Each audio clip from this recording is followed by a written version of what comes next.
So, since 2000, the world has been hit with more than 1,700 earthquakes with magnitude greater than 5.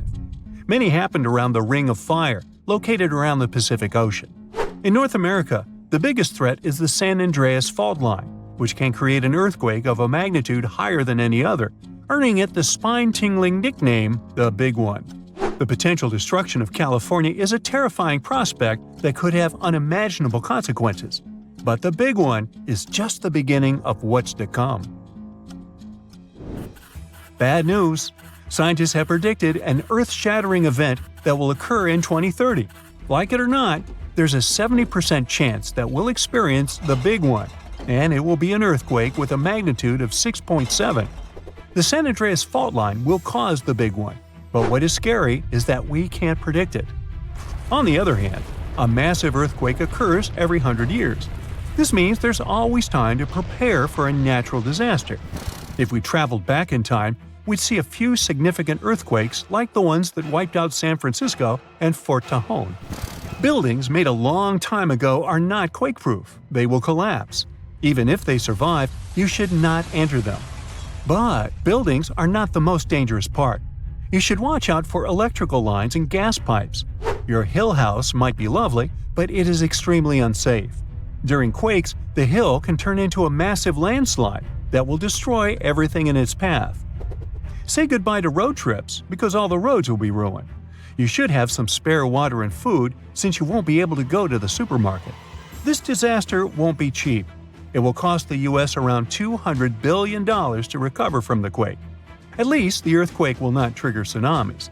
But there's something it can cause more damage than the Big One. The notorious Cascadia Subduction Zones start in California and ends up all the way in Vancouver, Canada. The San Andreas Fault line is nothing compared to this zone. It can wipe the whole coast off the face of the Earth, an example of hyperbole. Subduction zones are tectonic plates forced to be one under the other and constantly pulling apart. One is called the North American Plate and the other is the Juan de Fuca Plate. Zones like these are not to be messed with, since they are terrifying hotspots for earthquake activity and extremely dangerous because they cause massive underwater quakes. But they are underwater, so what can they do to us? Well, they can cause giant tsunamis, flooding cities, and destroying the coastline. Right now, the most active zone is the Ring of Fire. The Cascadia Zone might be less active, but it is like a sleeping beast that can wake up and destroy everything in its path, causing a groundbreaking earthquake. The last time all this stress was released was in the year 1700. Unlike the San Andreas quake, this one will cause massive tsunamis and much bigger shocks. Let's hope you'll be camping in an open field at that time, because most buildings and bridges will likely be destroyed. Also, be ready for the aftershocks, as they'll be devastating. Nature won't be spared either. Landslides will change animals' habitats. Even our homes will be changed forever. Luckily, there is a light at the end of the tunnel, and scientists are doing everything they can to ensure our safety. New rules are implemented. Every new building must be able to withstand massive shocks. They're developing modern warning systems, and every new infrastructure must follow strict quake-proof guidelines. The Juan de Fuca and the North American plates are locked together, but they won't stay like that forever. When they unlock, get ready for a massive shake. The closer you are to the epicenter, the more damage you'll experience. But even if you are lucky to be far away, you may still feel the ground shaking for some time. Now, if we compare the Cascadia Subduction Zone and the San Andreas Fault, we'll see how much more dangerous the Cascadia Zone is. In 1994, there was an enormous 6.7 magnitude earthquake in the Northridge area, close to the San Andreas Fault. Sadly, many people didn't make it, and some were injured. Back then, buildings were not strong and earthquake-proof, and many of them were damaged. The Cascadia Subduction Zone can potentially cause a magnitude 9 earthquake. A magnitude 6 quake has the power of around 44 million pounds of dynamite, but a magnitude 9 has the power of 44 trillion pounds of dynamite. The strongest ever recorded quake was in Chile. Its magnitude measured 9.5, and it destroyed most everything. So let's say you've survived the quake, but the struggle is far from over. Soon after, a massive tsunami will strike, with waves that might reach up to 100 feet in some areas. That's so unlike the San Andreas earthquake, which can't produce any significant waves. So say goodbye to your beautiful garden, since salt water will destroy trees and plants, changing the environment for a period of time. The only positive thing will be you won't need Halloween decorations, because all those dried-out trees will resemble a ghost forest. The combination of waves, quakes, and the sheer size of the area will make this natural disaster much more dangerous than any caused by the San Andreas Fault or the so-called Big One. A quake similar to this happened around 300 years ago. Many more have been recorded in the past 3,500 years, proving that they continually occur every 400 to 600 years. So, technically, we have around 100 to 300 years before the next big one hits. We still have no idea how exactly the Cascadia Subduction Zone works, because we discovered it in 1970. This zone is super scary because it can cause big earthquakes. It was found by accident when researchers studied the Ring of Fire. They wanted to know if this area had caused any trouble in the past years, and the proof was under their noses. In Washington, there is a horror forest where nothing has been growing for years. When researchers tested the soil, they found a tremendous amount of salt. They put two and two together and concluded that a massive tsunami had been the reason. Experts still didn't know when the forest was destroyed. But Japan kept records of a gigantic earthquake that had a similar effect. It was the one that happened in the year 1700.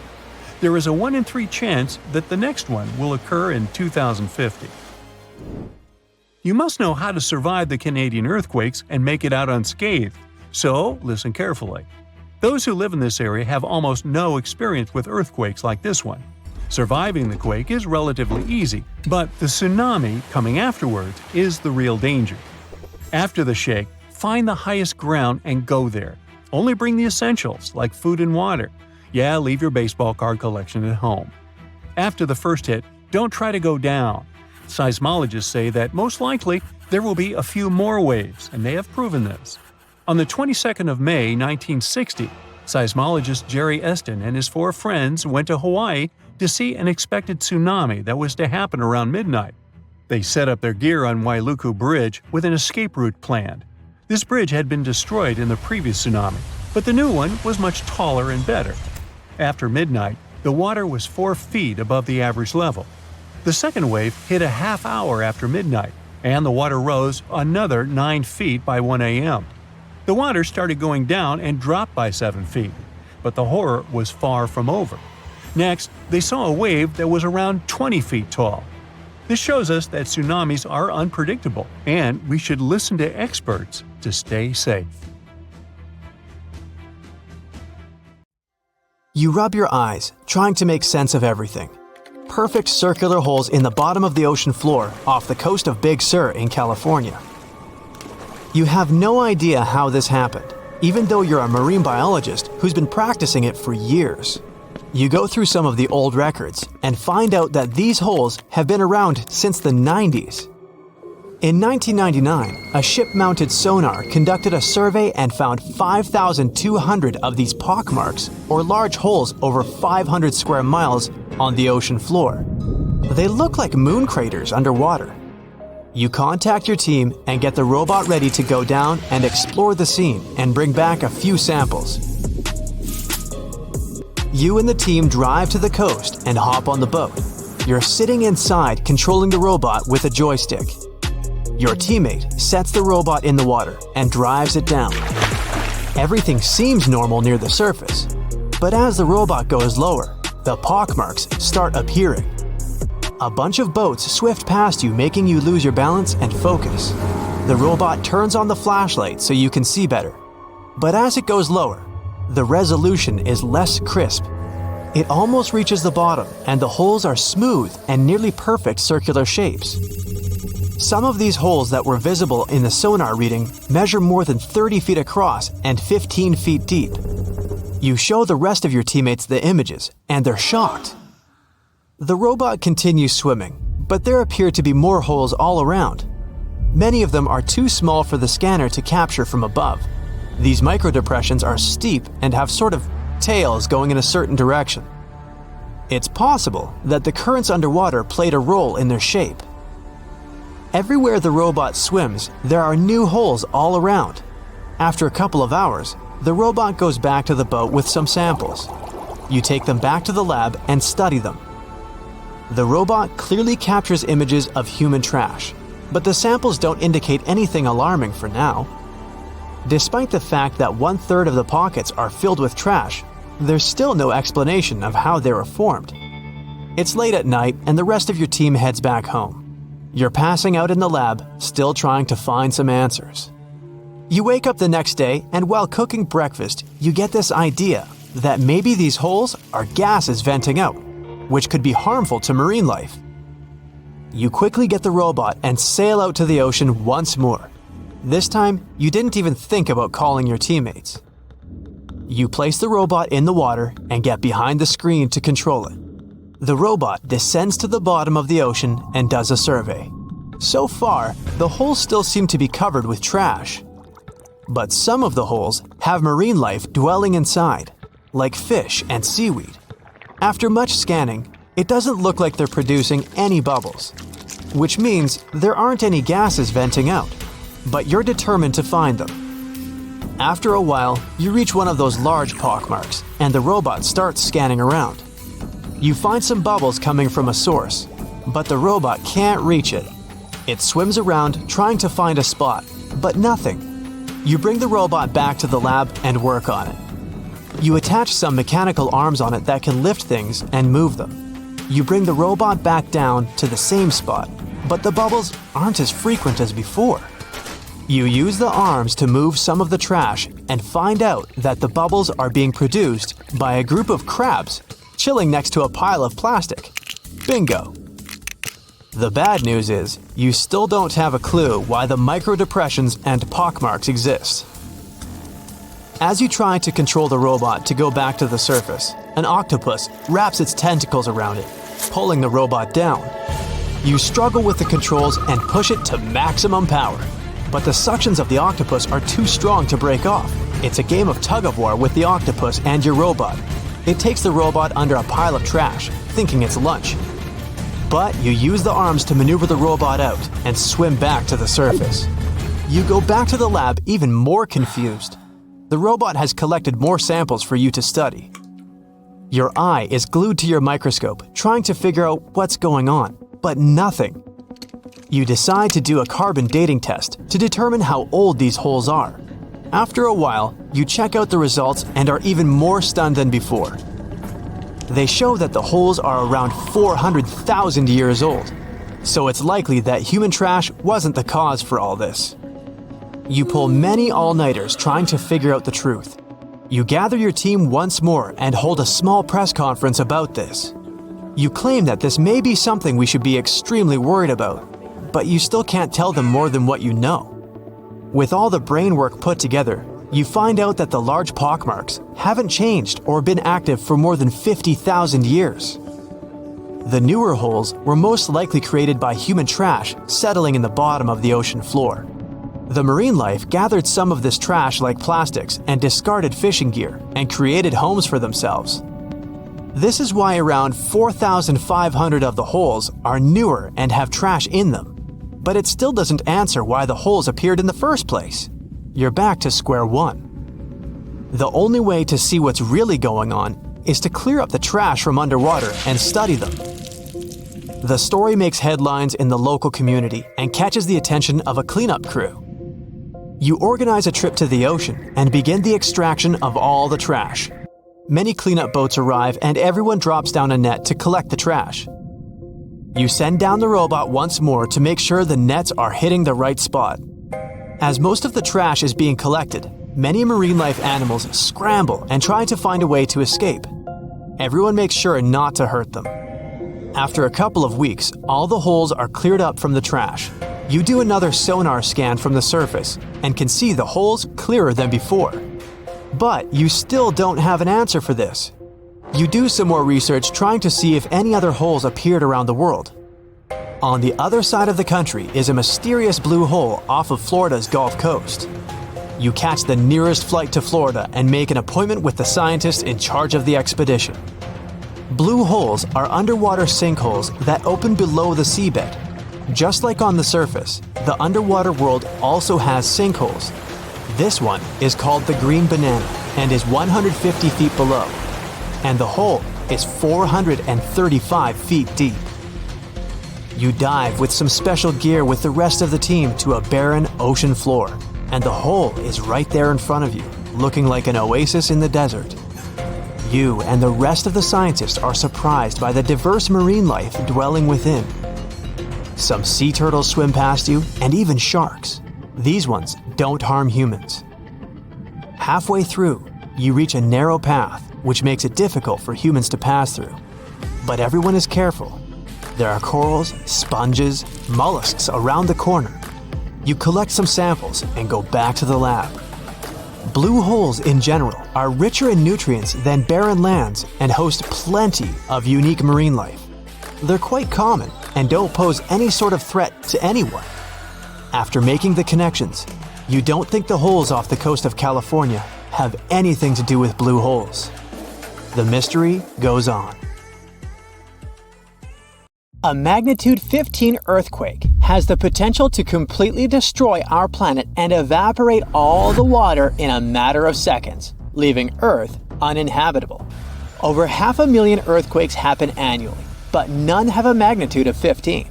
90% of quakes occur in the terrifying Ring of Fire zone located around the Pacific Ocean. The ground there is like jello. It shakes almost constantly. The most powerful earthquake to have ever struck Earth had a magnitude of 9.5. That much power can lengthen or shorten the day. But there's probably an earthquake in the confines of your own home now caused by a speck of dust landing on a table. But it has a power of negative 15 magnitudes. Earthquakes happen when tectonic plates move. They're like Lego pieces that are not properly secured, and when they move up, down, or hit one another, the ground also moves, triggering earthquakes. This tectonic energy acts like a battery. It stores energy for a long time, up to 500 years. When this stored energy is released in a sudden burst, the consequences are horrifying. Even the strongest structures submit to this relentless force that leaves a trail of destruction in its path. In some instances, earthquakes can even trigger tsunamis, amplifying the chaos. Such a crazy amount of power can split the ground open and cause severe damage. The strength of an earthquake is measured by the Richter scale, but now it's being replaced by the moment magnitude scale. When there's an earthquake, we hear about how strong it is. It's usually from 1 to 10. Luckily, we haven't had a Richter scale earthquake yet. The most powerful earthquake to have ever happened in modern history occurred in Chile in the 60s. It was around 9.5 on the Richter scale, and it altered Earth's rotation and messed up the length of the day by around 2 milliseconds. It also triggered a massive tsunami and affected a vast area of 155,000 square miles. The Richter scale doesn't actually have a limit. Still, anything above 25 doesn't need measuring, because if that ever happened, we would simply turn into dust, and nobody would care to measure this disaster. As we said, the strongest earthquake had a magnitude of 9.5. If this magnitude had been just 0.5 stronger, it would have created a ruptured line 2,174 miles long. That is almost 7 times the size of Wyoming. A magnitude 11 earthquake would create a crack halfway around the world. Massive tsunamis would hit coastal areas, destroying everything, and Earth would get into a massive environmental crisis. If you love hiking, you would have new mountains to explore, created by the terrifying earthquake. Even the temperature would increase because of volcanic eruptions and the resulting greenhouse gases. It would turn our planet into a hot oven. The safest places would be far away from any buildings, seas, oceans, and mountains where there would be a low chance of a landslide.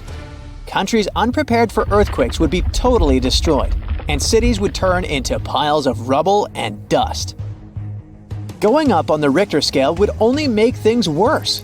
But don't worry, an earthquake of that power is impossible. Earth's crust doesn't have enough energy to produce such earthquakes. But there is something that has much more power and can produce mega earthquakes. Asteroids are powerful enough to destroy our planet, as we all know from the dinosaur era. That asteroid was around 6 miles long and it caused massive damage to the planet. It triggered earthquakes that shook the ground constantly for months. These terrifying quakes were about 50,000 times stronger than the Chile earthquake. They also triggered a tsunami that was 30,000 times more powerful than the Indian Ocean tsunami. And the latter was one of the most devastating tsunamis to have ever struck Earth. The earthquakes caused by the asteroid had a magnitude of 11, making it the most powerful and scariest natural disaster ever. And let's hope it stays that way. The Indian Ocean tsunami affected only certain areas of the world. Meanwhile, the asteroid tsunami affected every part of the world and had 33-foot-tall waves. Even if you had traveled to the most remote place on Earth, you wouldn't have been able to hide from this Grim Reaper. A 15-magnitude earthquake wouldn't be 15% stronger than the Chile earthquake. The scale doesn't work like that. It would be around 100 million times more powerful than a 9.5 magnitude quake. It could make all the water on Earth evaporate, leaving us devastated and without any H2O to survive. All ecosystems would collapse, all food chains would be broken, and only some super strong bacteria would probably survive the impossible. That is only a fraction of the frightening things that could happen. The ocean is like the AC for our planet. Without it, Earth would be super hot. The ocean also serves as a shield from the sun's powerful rays. It acts as a heat absorber and cools Earth. Scientists think that the most dangerous thing would be the inability of Earth's crust to survive the violent shakes of the 15-magnitude earthquake. If our planet miraculously survived and didn't turn into dust, there would be massive openings in its crust. The ground would become gelatinous. It would randomly move up, down, left, and right, and no building would survive that. Our civilization would be brought back to the Stonehenge era. Tectonic movements like this are devastating. A similar thing happened in Japan when tectonic plates moved 165 feet from each other and then snapped back together, creating a 9-magnitude earthquake. No place on Earth is immune to this bone-chilling natural phenomenon. Still, certain places have higher chances of being destroyed than others, like the Ring of Fire, where 90% of earthquakes happen. This is a place where earthquakes are almost everyday occurrences. The Ring of Fire is located in the Pacific Ocean. It forms a ring around the continents that surround the Pacific. There, several tectonic plates meet, creating highly unstable ground. To make the problem much more terrifying, 75% of active volcanoes are located in this area. 90% of dormant volcanoes are also there, making this place extremely dangerous. Scientists carefully study this region to find a way to predict when the next earthquake might strike. The Ring of Fire is not the only place at risk of earthquakes. In California, along the San Andreas Fault line, 2 tectonic plates have been storing power for more than 200 years.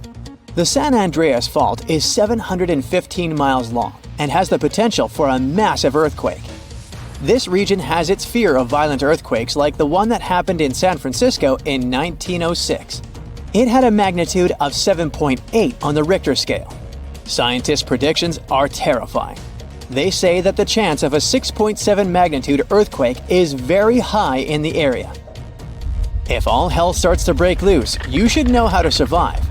Avoid anything that might fall on you, like windows, closets, or unstable ceilings. The official phrase from emergency experts is drop, cover, and hold on. Stay low to the ground. Hide under something stable like a table, and remain there until the shaking stops. Make sure to stay in your shelter for another minute or two, just in case there are aftershocks or loose debris. Use your nose and smell for gas. If you do smell it, don't turn the lights on or do anything that might ignite it. Stay strong and be safe. There is a powerful force hiding underground where tectonic plates meet, and one forces another under it. This happens in the Pacific and Indian Oceans.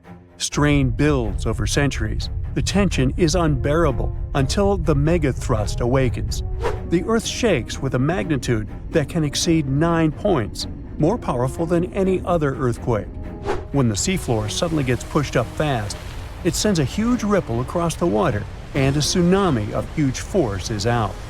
These waves are called teletsunamis, and they cross entire ocean basins, ready to take over coastlines thousands of miles away. The thrust fault stretches over 600 miles. The Earth is not just shaking, it feels like it's tearing apart. This is the power of a megathrust earthquake. Those caught in its path will have to fight for their lives. Japanese authorities recently had to issue their first ever megaquake advisory. It happened because of a strong tremor on the edge of the Nankai Trough ocean floor zone. In the end, most of the warnings were lifted, and there wasn't much damage from the 7.1 magnitude earthquake. Parts of southwestern Japan started to shake, and the superfast trains in Japan slowed down to stay safe, which made travel slower for everyone.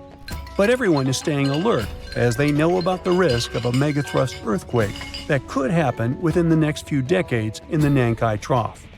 The tectonic plate under the Philippine Sea is slowly sliding underneath the land where Japan is, moving just a few inches every year. The last big earthquakes from this area happened in 1944 and 1946, both with a magnitude of 8.1. These quakes have caused a lot of destruction in the country. The next megathrust earthquake in the region, if it does happen, could be between a magnitude 8 and 9. Scientists still can't agree on how likely this mega earthquake is to happen, but it could be up to 80% certainty. On the other side of the Pacific, scientists from the U.S. Geological Survey have studied a dangerous area along the U.S. West Coast. It's called the Cascadia Subduction Zone, and it stretches from northern California to northern Vancouver Island in Canada. Over the past 14,200 years, there have likely been at least 30 big earthquakes in this region. One major quake happens every 500 years on average. But for a long time now, Cascadia has been quiet, and it worries scientists. They think this might be because the area is locked, meaning the tectonic plates are stuck together and building up a lot of pressure. Eventually, the part of the seafloor could suddenly break and move by several feet.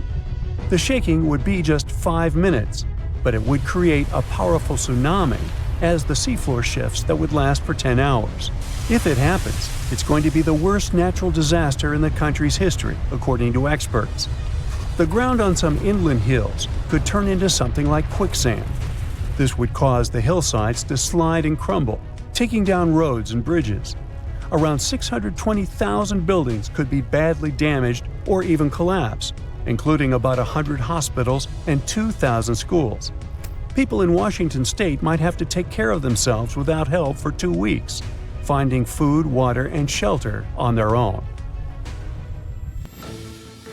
Scientists are studying slow slip events, where the tectonic plates move very slowly over weeks or months, releasing some energy but not enough to stop a big one. Every time the magnitude of an earthquake goes up by just one number, the energy it releases is 40 times bigger. So we'd need about 1 million small earthquakes every day for 500 years straight to release the same energy as one huge magnitude 9 earthquake. But these small earthquakes might be clues that a bigger earthquake is coming. To better monitor the Cascadia Fault, experts are mapping the fault more accurately and adding better monitoring tools offshore. Scientists receive over $10 million to install seismic sensors and seafloor pressure gauges on a fiber optic cable off the coast of Oregon. The goal is to be ready to warn people and potentially save lives when a big earthquake strikes. A sharp megathrust earthquake happened in this part of the world in 1964. It went down in history as the Great Alaska Earthquake and had a magnitude of 9.2. It lasted for more than 4 minutes, making it the most powerful earthquake in the history of the U.S. and North America. The ground shook so hard that it caused huge cracks and landslides. In Anchorage, many houses, buildings, and roads were destroyed because they weren't built to handle such a big earthquake. In some places, the land was permanently changed. For example, the coastline near Kodiak and Hinchinbrook Island was lifted by 30 feet. In other areas, like Gurwood and Portage, the ground sank by 8 feet.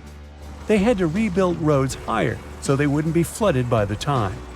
A huge 27-foot tsunami wiped out the entire village of Chiniga. Many coastal towns were heavily damaged, not just by the earthquake, but also by tsunamis and the fires that followed. After the main earthquake, there were thousands of smaller aftershocks for months. A moderate earthquake of magnitude 4.4 shook Los Angeles in August 2024. Once it was over, the LA Fire Department checked around the city and didn't find any major damage or anyone hurt. In the nearby city of Pasadena, which is close to the earthquake's epicenter, a water pipe burst inside City Hall and everyone had to leave the building. Thankfully, there was no danger of a tsunami. The best we can do to avoid panic in such situations is to be prepared. Japan is one of the places on Earth where earthquakes happen the most because it sits on the edges of 4 tectonic plates. Around 1,500 of these earthquakes each year are noticeable. Because of this, the people in Japan have learned to live with earthquakes.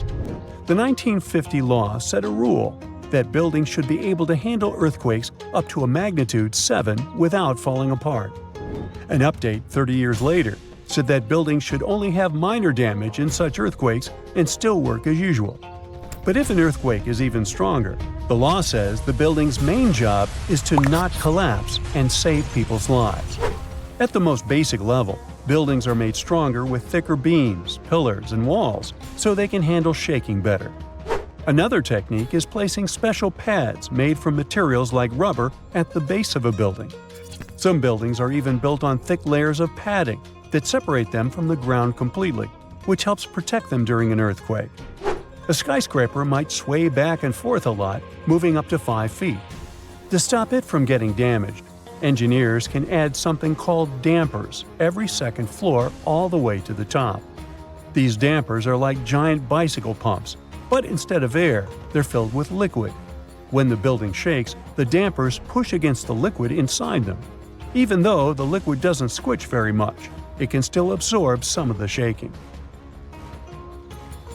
When they're building tall skyscrapers, engineers try to make the structure as simple and balanced as possible. This means having each floor the same height and placing the support columns evenly.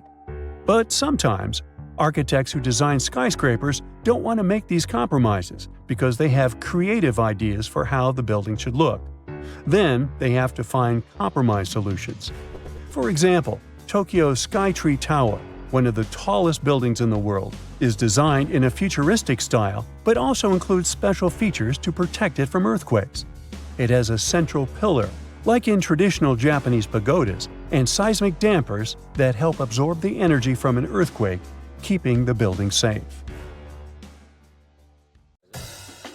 You have friends over for dinner. You set your drink on the counter and go help your friend set out some desserts. When you get back, you notice the liquid in your cup. It's sloshing around and the ice cubes look like ships on a rough sea.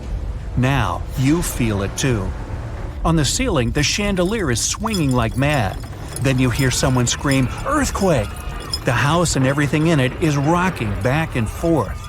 You try to run for cover, but the shaking keeps you stuck in place, fighting to keep your balance. The cabinets look possessed, and glasses and dishes fly out and smash on the floor. The bookshelves topple over, and everything hanging on the walls sways and falls off. You duck under the dining room table, trying not to get hurt on all those broken dishes. Yeah, you've been through earthquakes before, but none like this. Checking your phone? Typical, no signal. You can't believe what's about to happen. The screams get louder, and suddenly, the whole house collapses. The biggest earthquake ever recorded happened in Chile in 1960. Disaster came in the afternoon, just when everyone was out enjoying themselves. To cause serious, life-changing damage, you need to have a magnitude of around 7 or so on the Richter scale. This one was 9.5.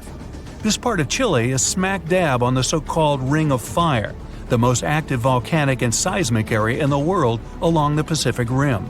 The initial shaking lasted around 10 minutes.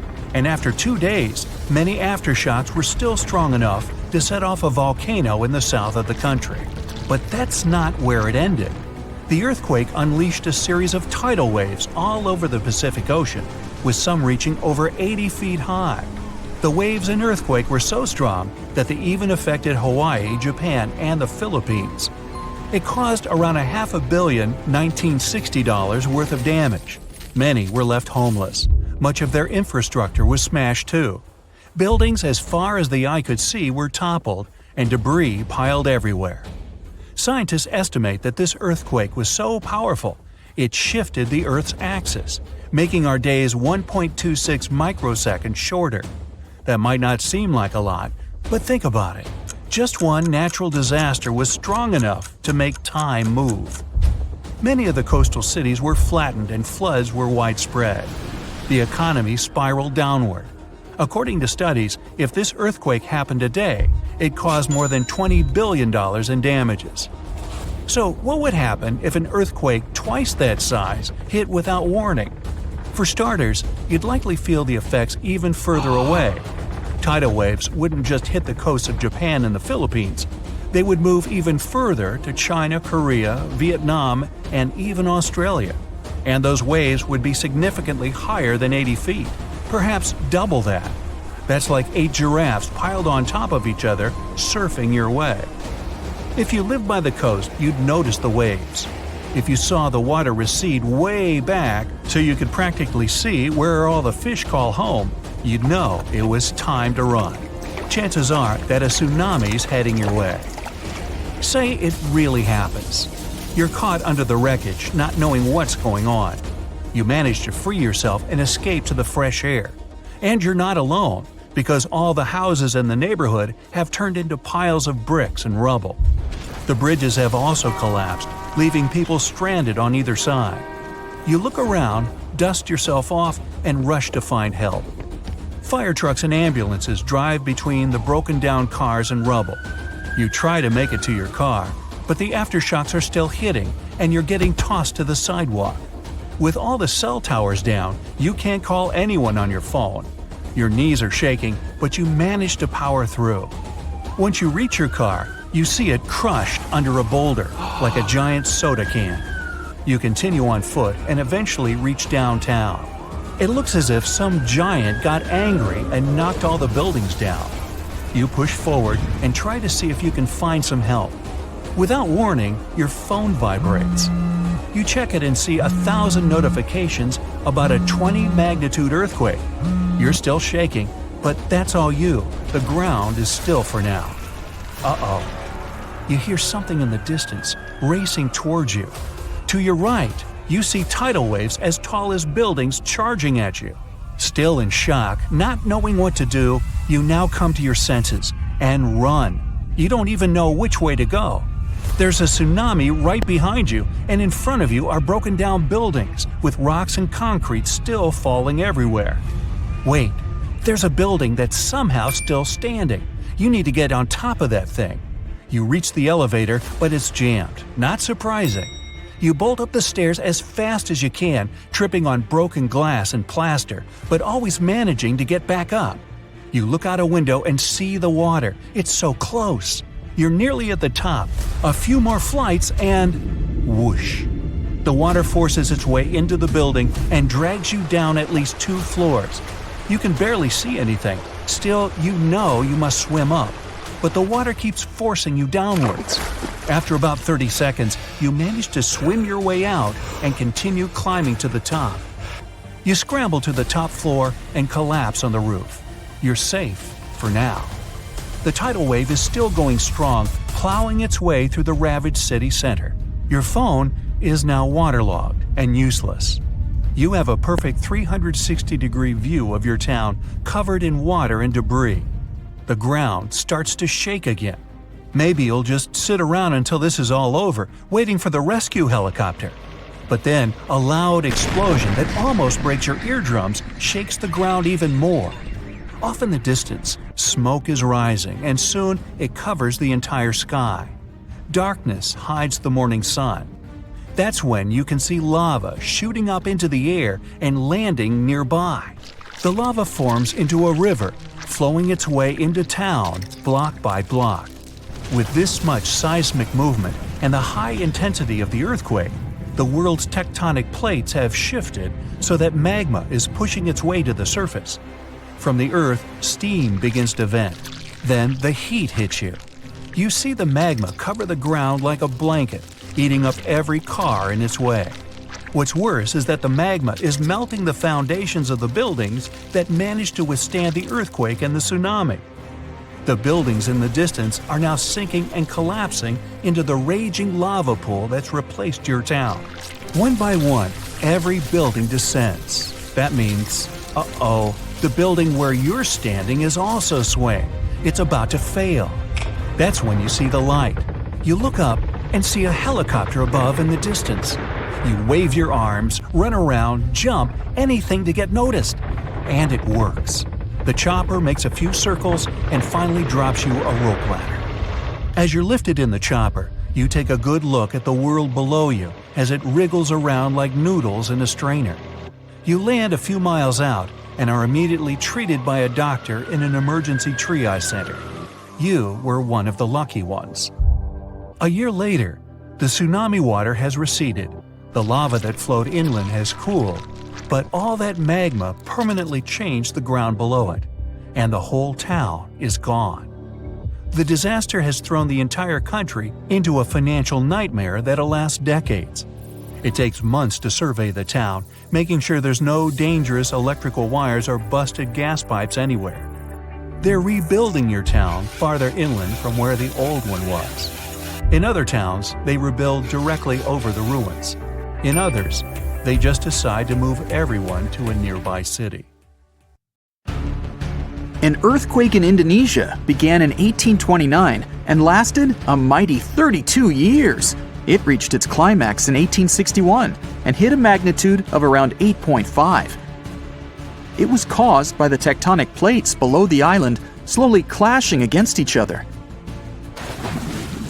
Researchers discovered that the quake had been building for some time after analyzing the coral in the area.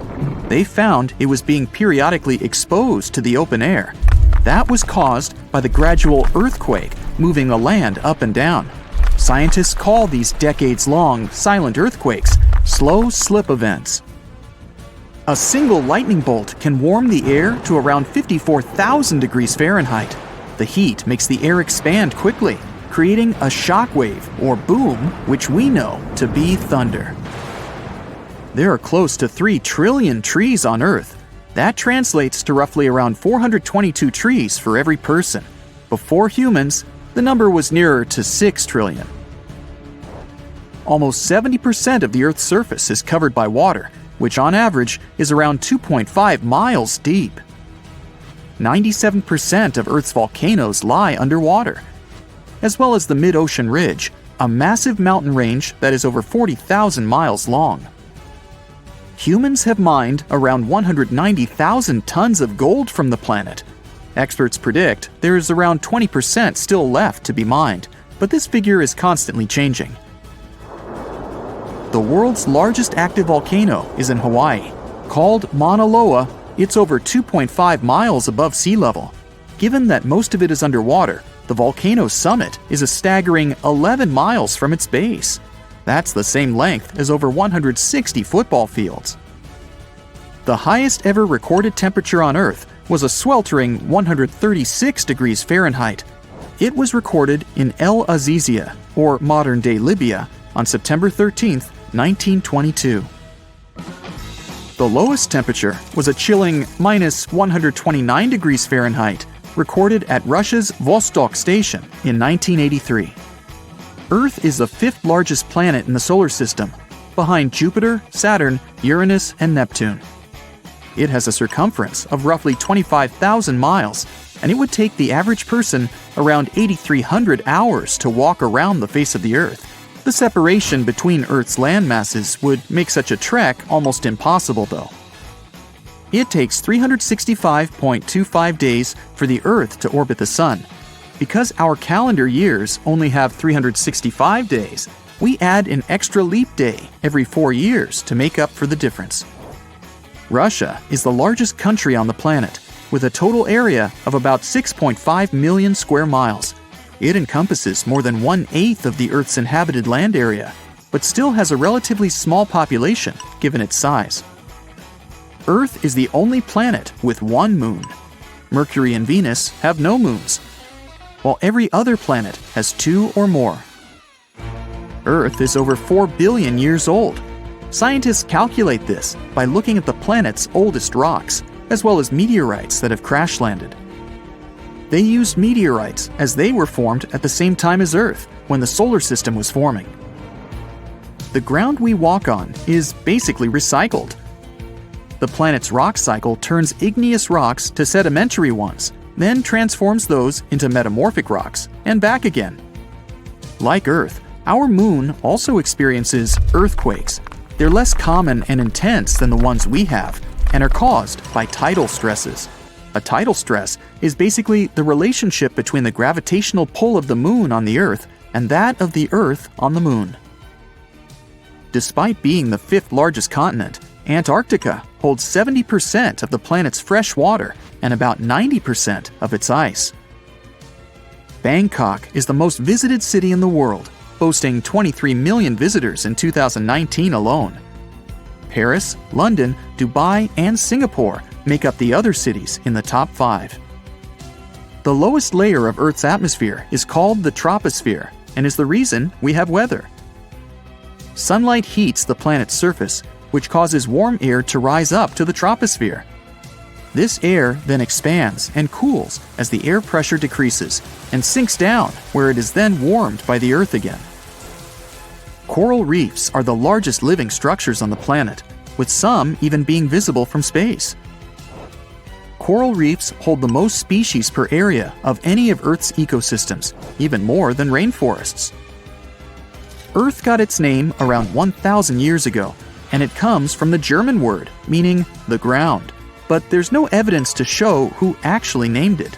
Of all the planets, Earth is also the only one which is not named after a Greek or Roman deity. The deepest point of the ocean is the Mariana Trench. It's a whopping 7 miles below sea level. Coastlines cover about 20% of U.S. land, but are home to more than 50% of the U.S. population. The Earth isn't actually a sphere. It's more like a squished ball that bulges at the equator.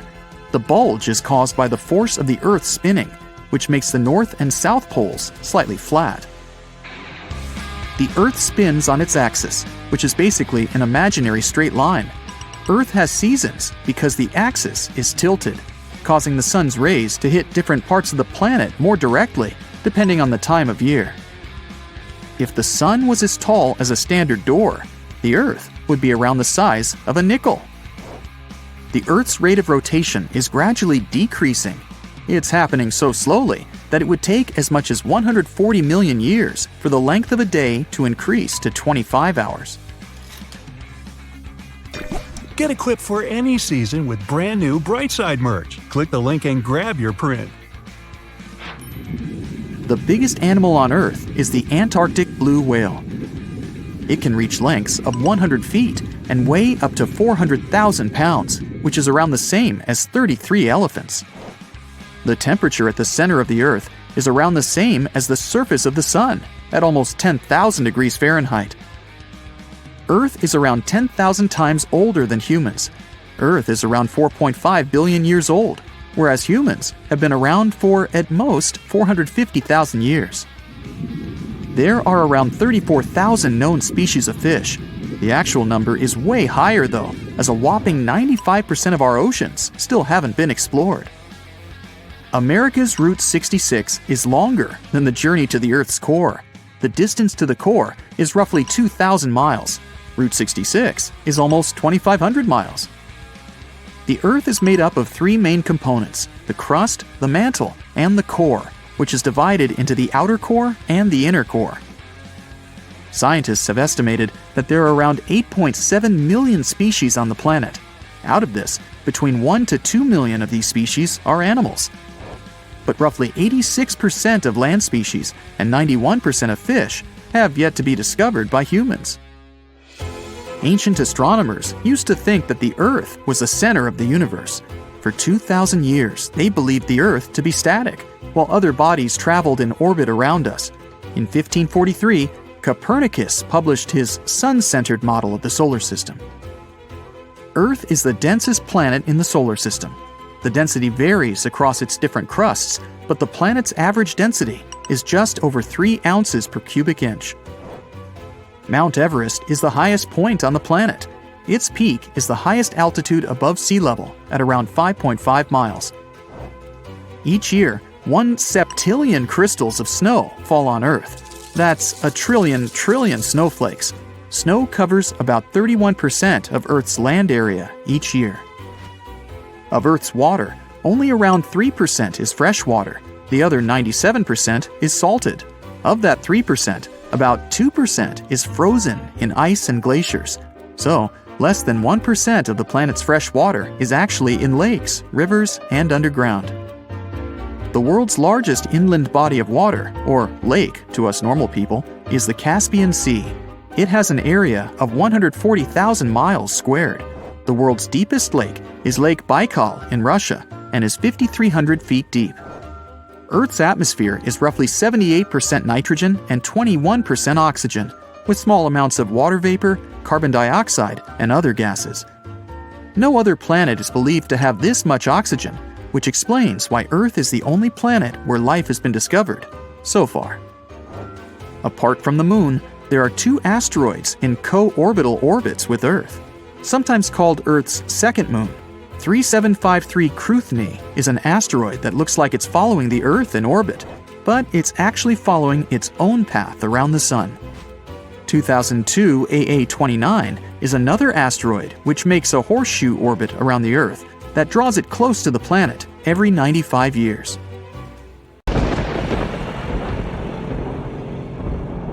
For hundreds of years, people in the US have reported hearing strange, loud booms. These mysterious sounds are called skyquakes. And yep, it's a real thing. If you've ever heard a loud, distant booming noise that definitely wasn't a thunderstorm or a car engine backfire, congrats, it looks like you've experienced a skyquake yourself. People report them all around the globe, from the US to India and Japan. They go under different names, and we still don't know why exactly they happen. Sometimes these booms come together with earthquakes. People heard them during the New Madrid earthquakes in the early 19th century and up until January 2020. Those who've experienced them describe skyquakes as a rushing or rolling noise. Famous American writer James Fenimore Cooper described it more poetically as the lake speaking to the surrounding hills, which send back the echoes of its voice in accurate reply. Sometimes these mysterious booms happen in cold weather instead of during earthquakes. One of the skyquake hotspots is near Lake Seneca in New York. They call them the Seneca Guns. The booms can be so loud that they shake windows and doors. Back in August 1886, after an earthquake in Charleston, people heard these noises for several weeks, happening at the same time as many aftershocks from the earthquake.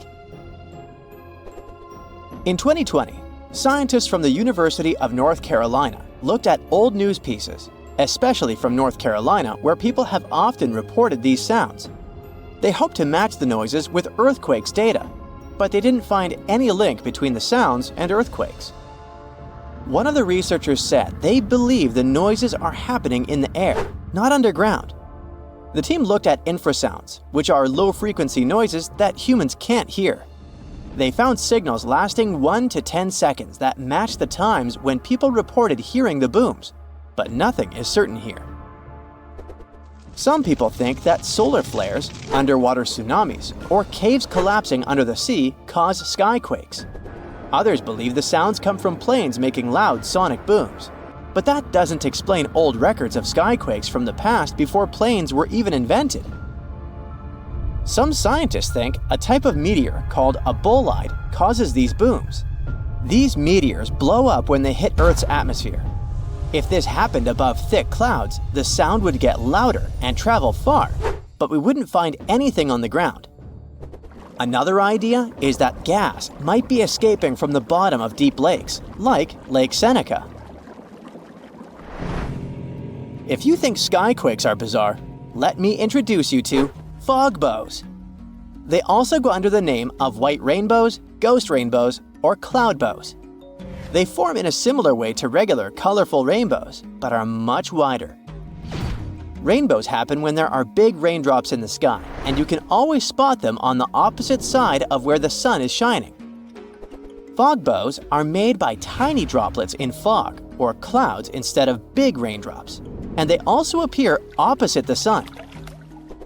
If you want to see a fog bow, you need to look for it in a thin fog when the sun is bright. You might catch one when the sun starts to shine through the fog, or if you're near the ocean where fog often forms. Because the water droplets in fog are so tiny, fog bows don't have bright colors like rainbows. They might even look all white, or just have faint colors. Some fog bows are hard to see at first because they blend into the mist, but once you spot them, they're easy to recognize. The next rare weather phenomenon you gotta watch out for is thunder snow. You guessed it right.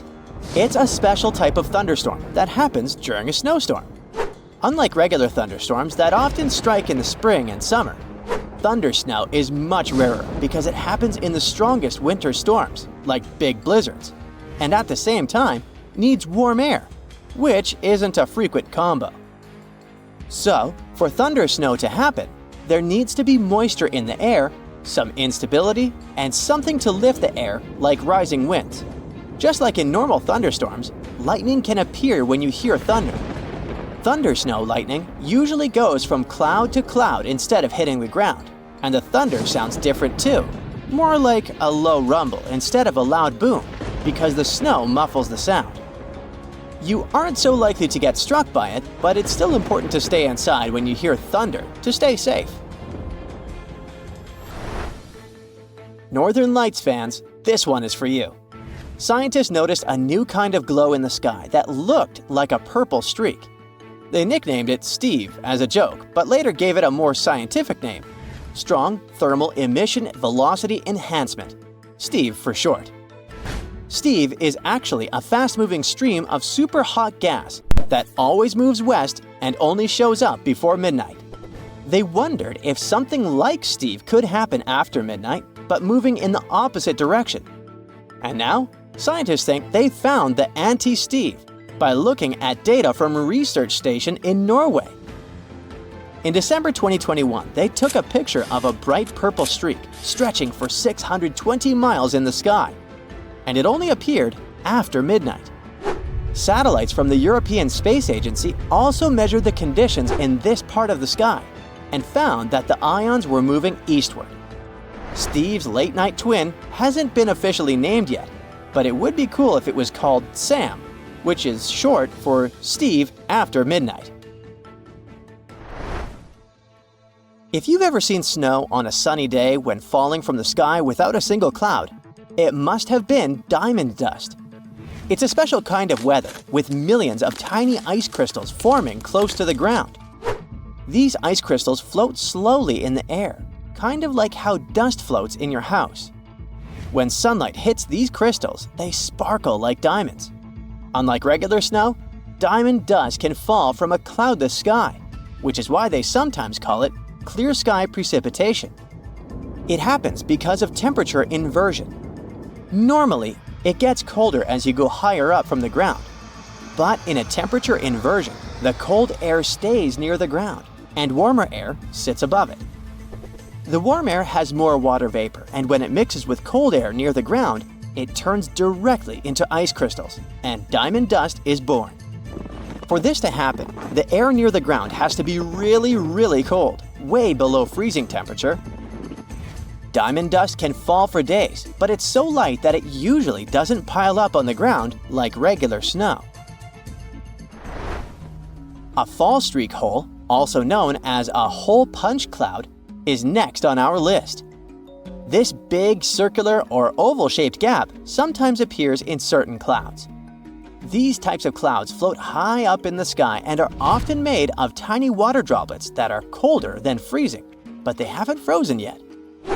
These special water droplets are called supercooled, and they need a reason to freeze.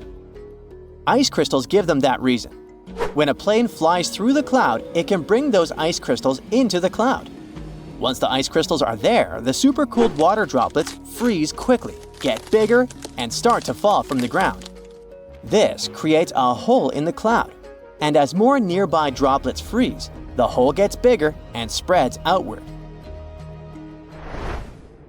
Any tornado is scary, but a fire tornado takes the horror to a new level.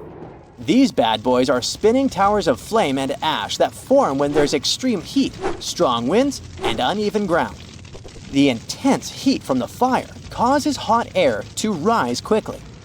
Cooler air from the sides rushes in to replace it and creates strong winds. When winds from different directions meet, it makes the fire spin like a tornado. It gets stronger and can even create its own weather. It pulls in flames, ash, dirt, and anything in its path. The winds can reach speeds of over 140 miles per hour, and these fire tornadoes can last for more than 20 minutes. You come to sunny California and go for a hike in the San Lucia Mountains. There, you have a strange, unpleasant feeling, as if someone's watching you. You look around but don't see a single soul. That's when you glance at the tops of distant mountains in front of you and your heart skips a beat. Up on the peaks, you can see the outline of a giant humanoid figure, arms stretched out with a magnificent full rainbow circling it. This mysterious figure is dressed in all black. You can't make out any facial expressions or detail, but you can see it moving. Then it vanishes right before your eyes. Congrats! You've just witnessed the Dark Watchers, a phenomenon that's been terrifying hikers in the California mountains for over 300 years. Even now, scientists can't give an exact explanation for this mysterious appearance. What we do know is it's completely natural, probably. One theory claims that there are no silhouettes at all. The human brain just thinks up images created by shadows the clouds cast on the mountains. Over the centuries, people share stories about this legend, and their minds begin to show it, building recognizable objects. The same can happen to you, like when you see the contours of a human face on a burnt piece of toast or the shape of a dog in a passing cloud. The most accepted scientific explanation is what's called a Bakken specter. It's when sunlight gets bent by drops of fog or clouds. That explains the rainbow surrounding these figures. As for the shadow, it's only your own being stretched and projected on the mountains before you. After all, these figures usually show up when the sun is behind the witness. Natural or not, the vanishing mysterious figures scared the wits out of you. So we head to Antarctica. Snow, ice, and more blinding sun. Yep, it's a desert too. The light is almost blinding. You squint and off in the distance, you see something red sticking out from all the surrounding endless white. As you get closer, you realize it's a waterfall, an ominous red cascade flowing from the glacier. Splashes fly in all directions and stain the white snow. Don't worry, these so-called blood falls are nothing of the sort. Millions of years ago, hey, I wasn't around then, a glacier formed over a pond and blocked access to sunlight, heat, and oxygen. Then the pond managed to break through the glacier with a little trickle of water. When such salty waters with high levels of iron meets oxygen, it creates that scarlet rust color. This is the only waterfall of its kind in the world. As soon as you come to the Namib Desert, you immediately notice something very strange. Sprinkled among the dry grasslands are almost perfect circles of dirt where nothing grows. These massive polka dots are called fairy circles, and, you guessed it, nobody really knows what causes them. The likely culprit is termites eating the grass around their underground colony. That could also explain the circles' differing sizes. The bugs continue to eat as the colony expands outwards, but they stop before they encroach on a neighboring colony. Well, that's neighborly. The patches where you do see grass show a sort of boundary separating different termite populations. So goes the theory. Heading down to Australia's Lake Hillier. Your eyes don't deceive you. Yes, that lake is bubblegum pink and is perfectly safe to swim in. The giant pink puddle is a salt lake, and it's not the only one of its kind in the world. Salt lakes are pink because of a kind of algae and other microorganisms living in them. They produce a red pigment to protect themselves from the sun. What's unique about Lake Hillier, though, is the water is still pink even if you scoop it up into a glass, and it remains bright pink all year round. The same can't be said about other pink lakes. Southeast Asia. You see a tree that looks as if someone poured paint all over it. But the rainbow eucalyptus was painted by nature. Its unusual bark changes colors over time, like a kaleidoscope. It starts off as a bright green shade, then red, orange, purple, and finally brown. Then the colorful cycle starts again. Blood rain looks more terrifying than any horror movie, but in reality, there's nothing strange or unnatural about this weather phenomenon. People have known about such scarlet-tinted rains since the times of ancient Rome. Sometimes, powerful winds lift red dust into the atmosphere and carry it far, far away, to another galaxy. In the end, this dust gets mixed with clouds, which colors the rain. By the way, dust from coal mines can make the rain black. Pollen is responsible for yellow rains, and some other kinds of dust can turn rainwater white. Back in 2009, people in Ishikawa, Japan saw a kind of rain no one's ever seen before. It was raining tadpoles. The first reason was that the wind that day was so strong, it lifted and carried all those tadpoles away in no time. The second possible reason was that big birds such as gulls just dropped them while they were flying to their nests. Some scientists believe these creatures were hauled off the ground by a waterspout and rained down later. By the way, that day people found not only tadpoles, but also frogs and fish instead of puddles. And yep, it can be raining worms too. Some people claim they've seen snake rains. Yikes! And instead of common raindrops, people have watched translucent jelly-like blobs falling down from the skies. Now, Australian spiders are notorious, and to frighten people, they've even learned how to rain. Spider rains are a pretty common thing in Australia because of ballooning. They climb up trees, then spin strands of silk, and that's why the wind can carry them away. Usually people don't notice it, but when it's wet, hundreds of spiders climb up to more desirable places. People say that when it rains or snows, it's possible to see spiders literally drift down on those webs as if they were balloons. If you ever travel to the Mekong River, you'll probably have a chance to see glowing balls rising up from the water and beelining straight into the air.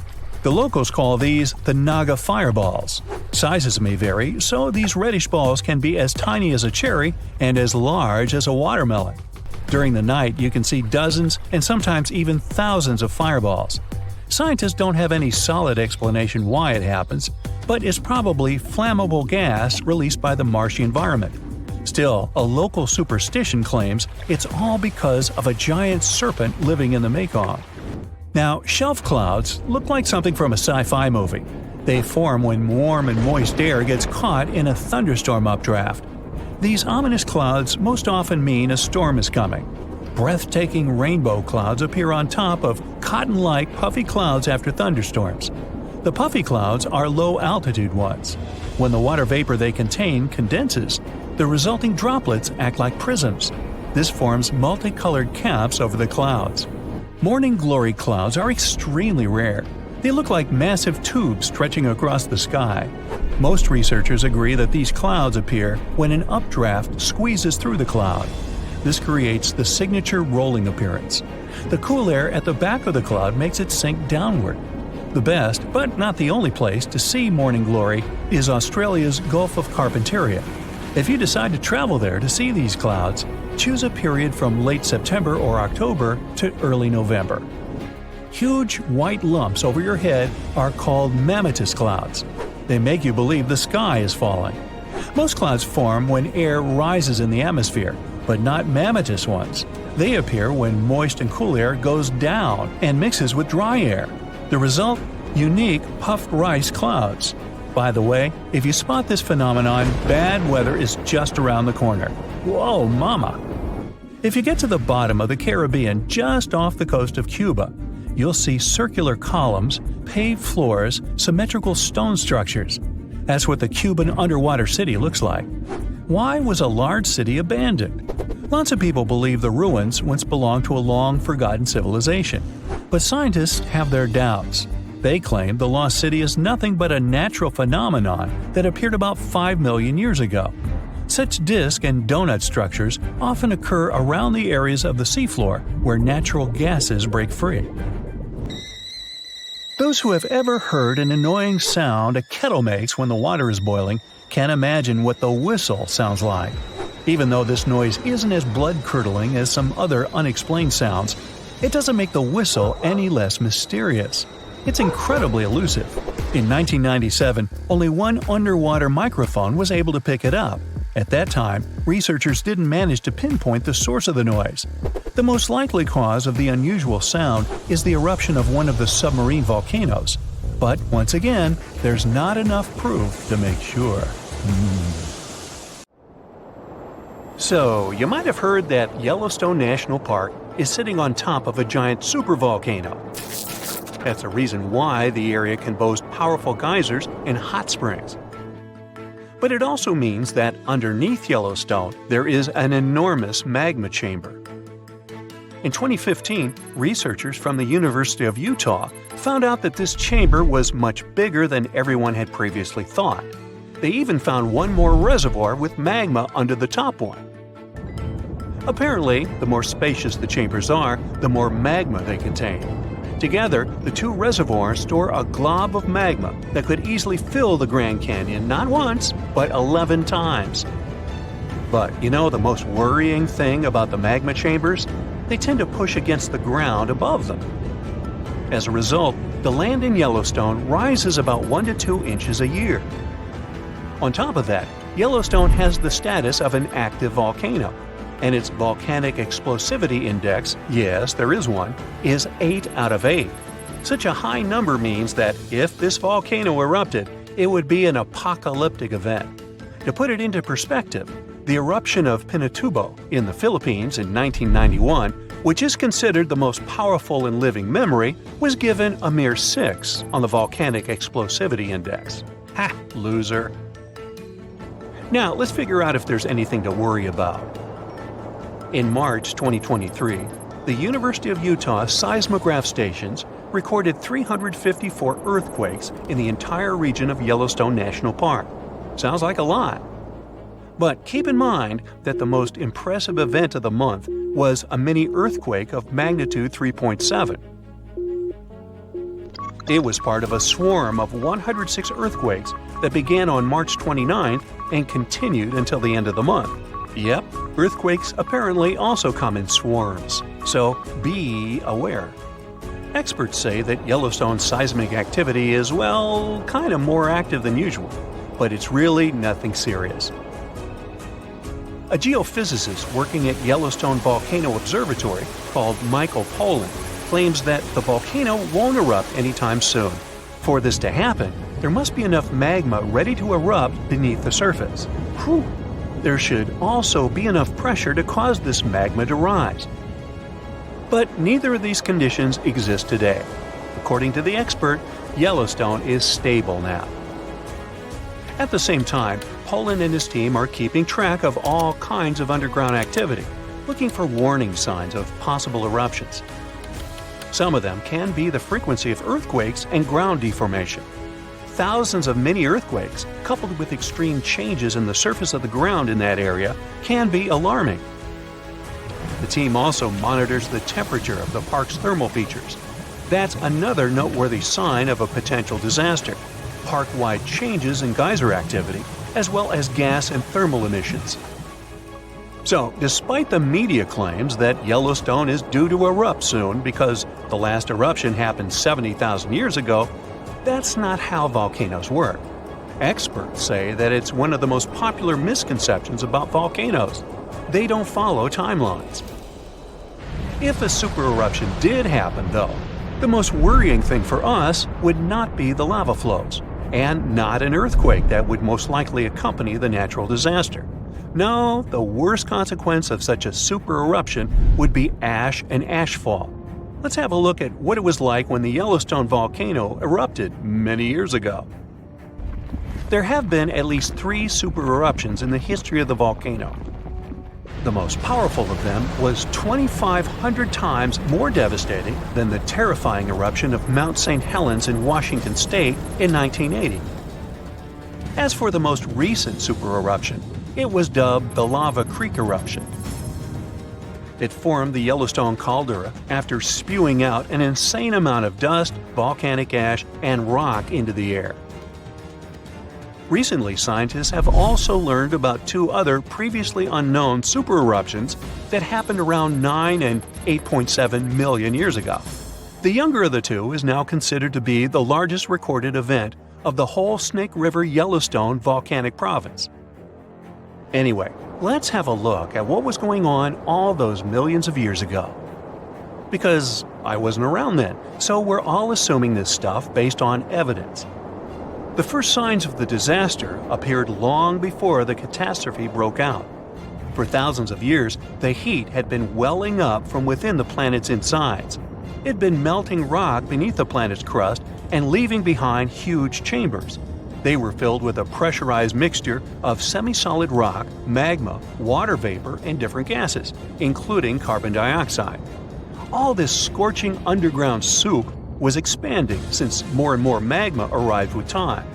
The land over the volcanic system was rising upward almost unnoticeably. A year before the supereruption, Yellowstone gave a warning, a burp maybe, but that long ago there was no one who could interpret these signals. Plus, those alarming processes were mostly going on underground. For example, decompression releases gas bubbles. While bursting, such bubbles can often power particular kinds of eruptions. Months before the eruption, small-scale earthquakes became more frequent and more intense. The ground in many spots all over the supervolcano got hotter than it used to be. Surface lakes and groundwater also became warmer. If people had been around at that time, they would have noticed unusual steam fogging in that area. Not long before the eruption started, the growing pressure pushed the ground over the magma chamber up. This created a dome-shaped uplift. Narrow cracks started to open along the edges of this dome. Imagine opening a bottle of soda after you've shaken it. Something like that was happening near the volcano. Think Mentos and Diet Coke. The pressure was released through the fractures when gases were bursting out from under the surface. So right before the disaster, the ground around the Yellowstone volcano lifted. Geothermal pools and geysers heated up to boiling temperatures and got more acidic than usual. The magma started to rise toward the surface. At one point, the rock roof of the magma chamber couldn't resist anymore and the eruption kicked off. Small but constant tremors began to move the ground days before the catastrophe. But the real shaking didn't start until several minutes before the eruption. With a deafening roar, a massive column of lava and ash hurled up into the air. Within several minutes, a pyroclastic flow rushed across the area at a hurricane-force speed. Such a flow is a liquid mixture of half-solid lava pieces, volcanic ash, and hot, expanding gases. It looked like an extremely hot, toxic snow avalanche. With a temperature of about 1,300 degrees, it was burning everything in its path. The volcano kept pumping ash for days on end. For all living creatures, ash fallout was one of the most dangerous consequences of the eruption. Volcanic ash turns into glassy cement within seconds of being inhaled. Most animals didn't have a chance to survive. Even thick trees started to collapse under the weight of this dense substance. It only took a couple of days until a thick layer of ash covered huge territories. After the ash got into the stratosphere, the temperatures all over the world started to drop. The eruption was rich in sulfur, which is an effective sunblocker. That's why it soon got so cold that there was no summer in the whole world for the next several years. Animals couldn't find food and clean water. This natural disaster, called the Gray's Landing supereruption, was colossal. That's how researchers described it in their recent studies. It affected a huge territory. The streams of lava enameled an area as large as New Jersey in scorching hot volcanic glass. It instantly sterilized the land surface, wiping out all the plant life that had been thriving there before. Now, if such an eruption were to happen these days, it would cover Colorado, Utah, and Wyoming, with almost 3 feet of toxic volcanic ash. Many regions would be plunged into darkness. Even the coast, where most Americans live, would experience problems with the spread of the ash cloud. It would destroy crops and contaminate pastures, ruin power lines and electrical transformers. Well, so I'm sure you'll agree with me, it's a good thing that such a disaster isn't expected to occur anytime soon. Hey, we got enough other stuff on our plate. Back in 2018, the biggest active underwater eruption ever happened, at least the one that we could officially record. Scientists followed earthquakes that struck the area in the western Indian Ocean off Madagascar. Between 2018 and 2021, over 11,000 earthquakes struck a small island called Mayan between Madagascar and Mozambique. The strongest one had a magnitude of 5.9. Until then, this area had been pretty peaceful. There had only been 2 earthquakes recorded over 50 years. Along with regular earthquakes, there were also some unusual seismic hums, like earthquakes at pretty low frequencies, forming deep underground. People couldn't feel those hums at the surface, but researchers around the world discovered them and realized they were related to volcanic activity no one actually noticed coming. Something strange happened. That underwater eruption created a giant skyscraper-sized volcano. This new underwater volcano turned out to be around 1.5 times the height of One World Trade Center in New York, and almost 10 times bigger than the Statue of Liberty. The area where it appeared had been explored in 2014, but it was almost flat, peaceful, and empty back then. Now, there is an actual volcano nearly 8,500 feet below sea level. The volcano gets its magma from a super profound reservoir located nearly 34 miles underground. It's the deepest reservoir of volcanic magma that we know about. The Earth has layers, and the middle one is kinda chunky. It's very much like peanut caramel filling many chocolates have. Research shows there are probably hunks of oceanic crust deep inside the Earth's liquid mantle. They're stuck there, creating large lumps in something that was supposed to be a smooth layer. Our planet has a rigid outer layer. It includes a hot upper mantle and cracked crust. The hot mantle moves and churns all the time, making the crust at the surface move too. This way, the oceanic crust dives into the depths and makes huge magma plumes go up toward the planet's surface. Scientists even found an ancient piece of the Pacific Ocean hundreds of miles underneath China. Those are the old remains of the Pacific seabed from long ago, and they were pulled downward below Earth's surface into the mantle transition zone.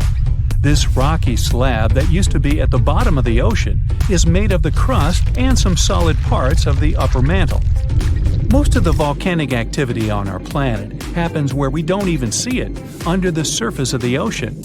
About 70% of all volcanic activity happens in the oceans, and mostly in the area of the South Pacific, with over 1,100 volcanoes squeezed into that area. Coastal cliffs, mountain changes, soils, and sediments that line valleys. These are only a small portion of the rocks on our planet. Oceans hide so much more deep down below the Earth's surface. In between the Earth's surface and its core is the mantle. It's a warm, thick layer of rock that moves and flows constantly. Some hundreds of miles below, there's a place where diamonds grow. As they form, they go through high temperatures and pressure, after which they eventually freeze. That way, when they arrive at the surface, scientists can explore their structure, find out how they formed, and understand better what's going on in the depths of our planet. Thanks to diamonds, they realized the mantle was very wet, and it possibly contained much more water than all the oceans on Earth. Our planet is eating up its own oceans. As its tectonic plates move, dive, and go beneath one another, they drag huge amounts of water into the Earth's interior. The water beneath the surface of our planet can help with developing magma and lubricate faults, which actually makes earthquakes more likely to happen. Water is actually stored in the minerals. It gets incorporated into the planet's crust when new oceanic plates form. They go through the process of bending and cracking as they grind under other plates, and huge amounts of water then go deep into the crust and mantle. Scientists research an area that's 18 miles under the surface. They realize these zones pull 3 billion teragrams, which is more than 2 billion pounds. Any ocean is like a whole new world. There are incredible sceneries below the surface, magnificent waterfalls, lakes, and rivers.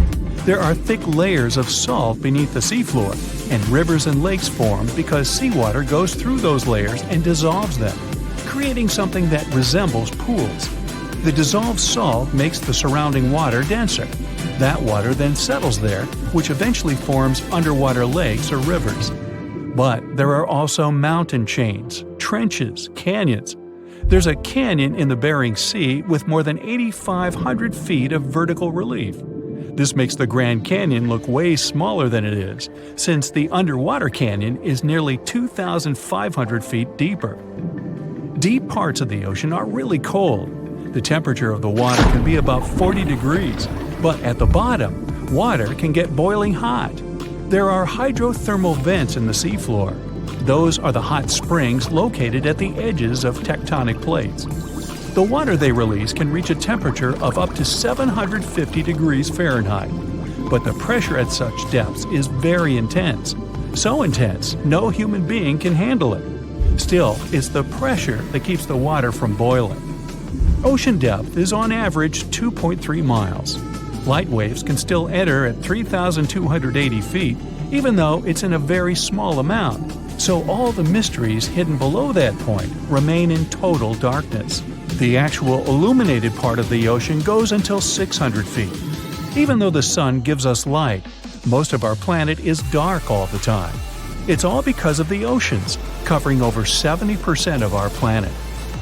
The loudest sound that came from an ocean, and of the loudest sounds ever recorded, came from an ice quake. It was so loud, researchers picked it up by sensors more than 3,000 miles away. There was a seismic activity that made frozen ground break down. The Antarctic ice sheet is bigger than the continental part of the United States and Mexico together. A big iceberg from Antarctica holds over 20 billion gallons of water, which could make a 5-year water supply for 1 million people. Humans can generally drink sea ice, although we can't drink seawater. As time goes by and the ice ages, the brine trapped between ice crystals drains out. That way, ice becomes fresh enough to consume it. If all the ice sheets and glaciers we have on the Earth melted at the same time, the sea level would rise another 260 feet, which is just a little shorter than the Statue of Liberty, the height of a 26-story building. Clams live long enough to tell us more about oceans past.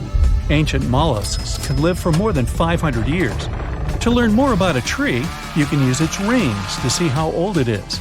To learn how old a mollusk is, you can examine its rings within the shell and tell. This is also how scientists get information about the ocean, climate, and whatsoever. Clams can help take a look at what happened about 1,000 years ago. The Earth doesn't have 4 but 5 oceans now. The new one, called the Southern Ocean, was officially recognized only a few months ago. It borders the Atlantic, Pacific, and Indian Oceans, so scientists couldn't agree if it's really a new ocean or just part of the colder regions of these 3. We don't only divide oceans on maps. Each has different conditions for unique marine species.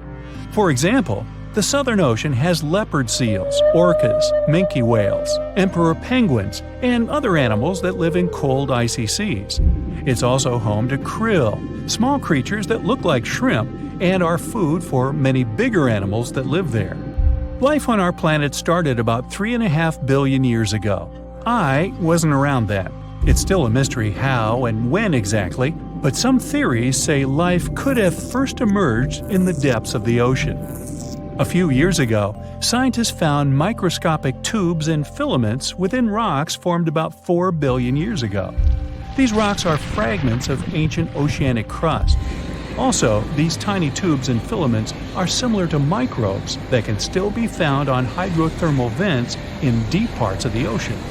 The idea is these living cells found conditions to stay alive in tiny rocky pores inside the chimneys of those vents, and started the amazing adventure of the evolution of life on our planet. It's 9:59 a.m. when a man is jolted awake in his bed by a powerful, mysterious force. While he's trying to figure out what's going on, a giant 100-foot-tall column of water is already surging toward his hometown. In 20 minutes, most of his friends and family members will lose their lives when a sky-high wall of water sweeps away buildings, trees, and cars. And it can happen to you at any given time. It's the day after Christmas in 2004. Thousands of tourists from Europe and America are enjoying tropical beaches in Thailand, Sri Lanka, and Indonesia when a powerful undersea earthquake strikes off the western coast of northern Sumatra, Indonesia.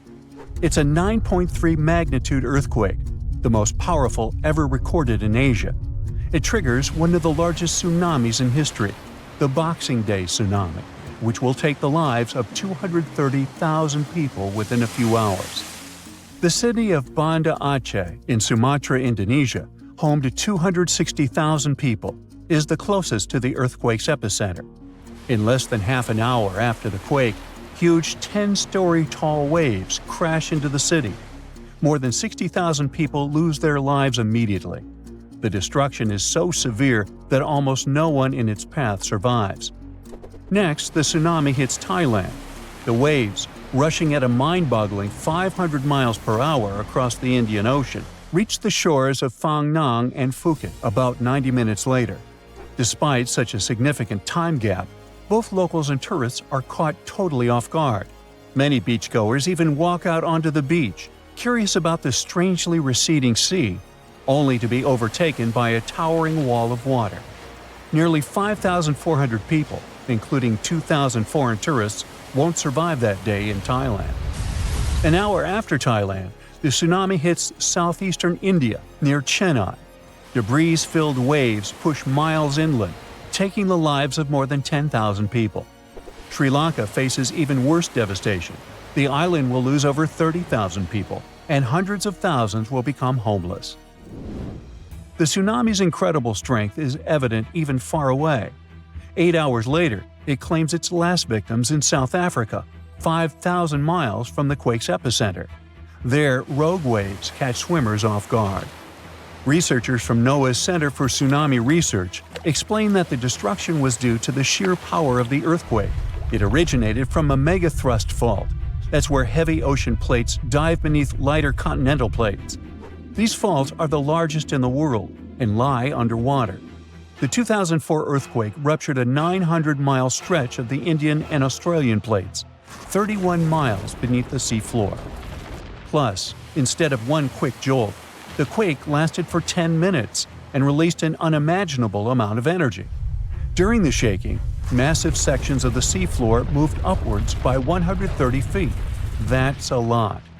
Such a sudden movement set colossal waves rippling across the ocean. Imagine it like dropping a massive pebble into the water. The thing is, tsunami waves aren't like those surfing waves you may imagine. No, they look like a fast-moving whitewater river that floods everything in its way. If you get caught in those raging waters, it's almost impossible to survive. If the powerful currents don't pull you under, floating debris will. That's the reason why, during earthquakes, there are usually many injuries and fewer lives lost. With tsunamis, it's the opposite. There's way fewer injuries than fatalities because it's too hard to survive. Catastrophic tsunamis like the one in 2004 are rare. That's why India and Sri Lanka had no record of such disasters. This lack of experience, combined with the absence of warning systems, made the consequences of the disaster even more tragic. People didn't feel the earthquake because they were far from the epicenter. And with no natural warning signs, no official alerts, and no history of tsunamis, the waves that hit crowded coastlines had devastating effects. By the way, the Pacific Ocean, the largest ocean on Earth, is where most earthquakes and tsunamis occur. Locally damaging tsunamis strike somewhere in this ocean about once every 1 to 2 years. 76% of the recorded fatal tsunamis happened in the Pacific. And 99% of tsunami casualties are caused by local or regional tsunamis, which occur more often and hit quickly. But then a question arises: could a tsunami as devastating as the Boxing Day one happen again? Unfortunately, the answer isn't very straightforward. A warning system has indeed been established in the Indian Ocean.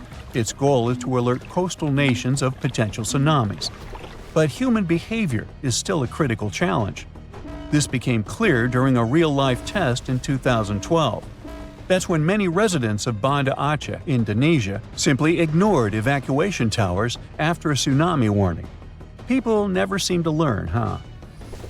The Indian Ocean Warning Network uses undersea pressure sensors placed near tectonic plate fault lines. These sensors detect any changes and transmit data to surface buoys, which then send it via satellite to control centers on land. Authorities analyze the information and decide whether to issue warnings and evacuate at-risk areas. Aceh, located on one of the world's most active fault lines, implemented additional safeguards. They installed sirens in coastal cities, and people get alerts on their cell phones. Plus, there are evacuation towers, reinforced concrete structures capable of holding 500 people. They are special safe zones. Authorities did test how well prepared people were. In 2009, 18 Indian Ocean countries participated in an evacuation drill, simulating a large earthquake. Thousands of coastal communities took part in this drill, and officials concluded that the exercise had been a success. Fast forward to the system's first real test in April 2012. An 8.6 magnitude undersea earthquake west of Aceh triggered tsunami warnings. And even though there were no significant waves, the whole situation revealed critical flaws. Many residents ignored evacuation towers, choosing instead to flee by car or motorbike. This led to citywide traffic jams, with people getting stranded in areas vulnerable to a potential tsunami. It was chaos. Some residents even went back to the beach to look for the signs of a tsunami, which is a life-threatening mistake. So apparently, there is still a lot of work to do when it comes to tsunami survival. But what you need to know by heart is the signs of an impending tsunami. First of all, it's severe ground shaking. Strong earthquakes near coastal areas can generate tsunamis. If you notice that water on the beach starts to recede at an alarming rate, exposing the ocean floor, reefs, and stranded fish, run. Then there might be unusual ocean sounds. Keep in mind that a loud roaring noise, resembling a train or jet engine, may accompany an approaching tsunami. If you notice any of these warning signs, do not wait for official evacuation orders. Leave low-lying coastal areas immediately and move to higher ground as fast as possible. If you're at home, make sure your family members know about the tsunami and follow official guidance. You should remember that locally generated tsunamis may strike within minutes. You have to act quickly. If it's a distant tsunami, you may have more time to evacuate. If you don't have an opportunity to move inland, hide in high reinforced concrete buildings. Avoid staying in small buildings or homes in low-lying areas. If you're on a boat, stay offshore. Tsunami activity isn't as dangerous in deep water, so avoid returning to port during a tsunami warning. If you're already in port, check with harbor authorities for guidance. If it's possible to move to deep water, do it in an orderly manner. It may be safer for small boat owners to leave their vessel and move to higher ground. And always, prioritize moving to higher ground over saving your belongings. If you live in a coastal area, you can take some measures to protect your property in advance. Since most tsunami waves are under 10 feet, you may consider elevating your house. It can reduce damage. You can also consult an engineer to assess and reinforce your home. And finally, don't forget to protect outbuildings too, and create fences that will allow animals to reach higher ground.